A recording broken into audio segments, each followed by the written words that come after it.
degmada Gaashaamo oo deegaan aad u ballaaran ayaa waxaa lagu arkay xayawaan duula oo ay dadku ugu yeedheen baqayo amaba galayr waxaana weerar ku qaaday wiil yar kaasi oo uu markaasi dafay amaba uu qaatay waxaana ay sababtay weerarka wiilkaasi lagu qaaday in wiilkaasi uu markaasi u dhinto sababtii uu geystay xayawaankani khadka teleefanka amaba mobilka ayaanu kula xidhiidhnay hooyada dhashay wiilkaasi oo la yiraahdo Faadima Ibrahim ilmuhu gooraan cadceedu dheer ayaan guriga kaga tagay laba carro yar yar okay taasana labada carro yar maxaan ku leeyahay wax saacad barkeed anaga ka maqnayn sax ayaan ku soo laabtay sax iyaga guriga aan joogay sax marka waxa weeye meesheedu ayaan ka deedeeyay oo ilmihii iyo bahalkan ku haystay baan u tagay guriga dhinaciisa marka carruurtii mise qofahay laba in loo yar baahay mid laba sano iyo bar jiray iyo mid sanad iyo bar jiray ka cunay marka waa kee sanad iyo 7 bilood jiray ilmaha kii labada yaraaba cunay marka kii kale waxa uu taagnaa markuu cunayba markuu kii qabsaday ayuu kii kale firdhaday oo reera laga soo qabtay sax marka maxaan ku dhaday ilmihii isagoo bahalka dusha ka fuushanayaan oo ima beer u dhacay maxaan ku dhaday markaan sidii ka goona bahalka anigii bii soo aado intuu baalasha kor u qaadayo marka wiilku uu dhintay Soomaa marka mayd buu ahaa nafku may jirin adigu muxuu kala baxaysay ilmaha wuxuu ka cunay inta dhabankaas oo dhigtaas dhinacaas ayuu cunay marka uu goostay inta inta isha ay inta barbarkaas xigto ilmo beer ma u dhacay barbarka ay isha ay dhigtaas xigto intaas ayuu ka cunay sidoo kalena waxa wiil yar uu dhaawac ugu geystay isla deegaankaasi kaasoo waqtigan lagu daweynayo xarunta caafimaadka ee magaalada Gaashaamo markii bahalku cunayaan warkiisa maqlay anagoo dhiilaysan carruur kala xareynayna ayaan anigoo markaa filaynin inuu bahalkii akbaabiga soo galay meesha ilmaha ku cunay ka yimi ayaa carruur xoolo ka soo noqotay ayaa arkay isagoo ilmo yar oo daadis yartay mar kor qaaday mar ku dhufanay markii aan ku cararay ilmihii aan ku cararay anigoo bilaa farlaaba oo dee aan meesha ka filaynin bahalku ka disay ugu noqday sax markii aan in u jiray ayuu dhacatiinkii kor u qaaday ilmaha uu dhulka ku dhuftay mar labaad kuma noqon isaas gaalku iskor taagay sax markii iskor taagay markaa waa kulmaa markiiba u tagay sax muu ilmihii bahalkii muu qabsanin kamul ku dhaqaaqay inta soo gaarayay sax in yar markaan ku soo ahaw saay soo eegay ayuu in yar dhaqaaqay halkii ilmihii madaxiisa ka ruurisay ayuu fariistay markii fariistay ilmihii kooma ku jiray sida soo taagay ilmihii saleelo kacay koomada ka baxay markii ilmihii dhiig guday ay aan kaxay bahalkina halkii bay lahayn ka badbaadiyo anigana iglamu dagaalmin ilmihii halkii ka haray markaas taa weeyaan ku sarga gooy walaal Cabdinaasir Xuseen Balayda meesha san in xageed joogtaa Ali Jama sax ma naga warrami kartaa bahalkan leeyahay in santarka Ali Jama uu soo galay bahalkaasi bahal halis oo laba iyo ilaa koodii maanta iyo ilaa shantii iyo sida carruur ugu wareegay magaalada agteed sax xaafad miyiga ah magaalada u dhow ayaan nahay xagan bariga xagan carruurta ku cunay mooyee xageeda kale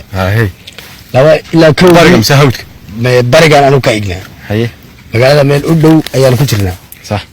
ilaa iyo markii ka dambe laga jaray oo cunay ilaa iyo shantii markii cadceedu dhacday carruurta ay ku wareegay xaafadayaga sax aniguna waan ag taagnaa waan ka eelay markii soo fariistay iyo markii ku soo haabtay waan waaginay sax markii ay qorraxdu dhacday ay xagga waqooyiga ee dhagxayaada iyo habarwaa tuulo yar la yiraahdo xaggeeda ay uga qabto halkaas ay ugu dambeysay sax bahalkaasi bahal halis oo carruuraha wadanka jooga oo sidaa isu kor taagay adiga carruurtaadu kugu soo weeraray dhanka Ali Jama markii hore waxay ahayd xagga hawdku carruurta yar ku cunay Soomaa xagga hawdka laakiin adigana xagga bariga ayuu soo wareegay maanta doornimadkii bahalkaas bahal weerar oo marka maxay iskaga celiseen waxaan iskaga celinay bud iyo wax anagu ma aanan haysanay Gaashaamo degmadana waa la hadal هو ما لنا هيني ده وحي أنا قعدت كويني ده ددويني نمو أي ما ده كوابنا صح تبال في بال تجيو ضفتي كتجي معه تهيني الدولة وحكي أصلا يعني تقول ما تقدر تقول سوقك dhinaca kalena waxaanu la xidhiidhnay madaxa maareynta khataraha dabiiciga ee degmada Gaashaamo Muuse Xamud Jaamac kaasoo faahfaahin naga siiyay dhibaatada uu geystay galeerkani ama baqayahani oo ah xayawaan duula kaasoo ah mid ku cusub deegaankan bismillaahir rahmaanir rahiim magacaygu waa Muuse Xamud Jaamac madaxfisaadka maareynta khataraha degmada Gaashaamo in haddii aan ka warbixiyo dhacdadan cusub ee ku dhaca cusub deegaanka in waa laba dhacdo oo kala horeeyay in labada dhacdo waxay yihiin dhimasho iyo dhaawac markaas daraad fiidnimadii ayuu ilmaha bahal haad ah ama galay lagu sheegay ayaa ilmo yar magaalada cali jaamac ee santarka cali jaamac ee degmada gaashaamo koonfurteeda hawd fiidnimadii ayuu ilmahaas cunay. ilmahaas wuxuu ku cunay in dhulka ayuu u riday, markaasi barbar ayuu dhacay. ilmahaas dhankaas ayuu ka diirtay oo isha iyo halkaas maskaxda kala soo baxay. markaa xaafadii wax qeyladhaan oo dheer may sii bixinin, waxaa la isku qabtay bahalku inuu yahay marka hore dacaw cuntay iyo inuu haadku cunay ilmaha. ilmahaas waa la aasay. dhacdada kalena waxay dhacday shalay toole magaalada iyadana koonfurteeda oo barkadaha dhexdooda ka dhacday xaafadaha. ilmahaasi in door ayuu la xarbatamay ama la rafaaday. ilmaha dhakada ayuu kaga dhuftay nabarkii ugu horeeyay, ka kalena dhakada ayuu kaga dhuftay. isla mar ahaantaa waxaa naloo sheegay goobtii iyo ilmihii bay sheegeen inuu geed ka galay. markii uu geedka galayna dhabarka ayuu haddana jeexay oo kasoo jiiday. markaas inantii ka riday ayaanu anagu goobtii ugu tagnaan wareysanay. inantaasi waxay noo sheegtay inankoo dhirta waxoogaa dhaafiyey oo dhulka kusoo dhacaya ayaan arkay bay tiri. markii ay ilmahaas u tagtay ee ay ku carartayna bahalkaasi wax dareen amuusiin ee intuu qoodha ka yara eega ayuu yar ka dhaqaaqay. markaas arrinkaasi shalay ayay ka dhacday santarka cali jaamac ee degmada gaashaamo.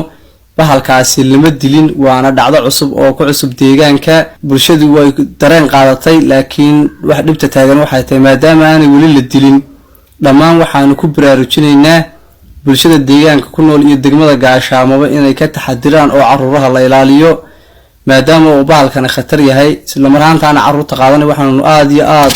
ugu boorinaynaa in ay dadku caruurta ogaadaan oo ay ka warhayaan. reerkii ilmaha yar ee Sakariya Cabdi Cali ka dhintayna aad iyo aad baan uga tacsideynaa. waxaanu leenahay ilaahay bedel khayr qaba ha idinku bedelo, samriye imaan saadiqana ha idinka siiyo. haddaba waa markii u horeysay ee galayrkan ama baqayuhu noocan oo lagu arko deegaanka gaashaamo amaba deegaanka Soomaalida, waxaana uu dadka xoolo dhaqatada ay sheegeen inuu yahay xayawaan soo galeeti ah oo markaasi ku cusub deegaankan. Ali Ayaanle, Hong Cable TV, Jigjiga.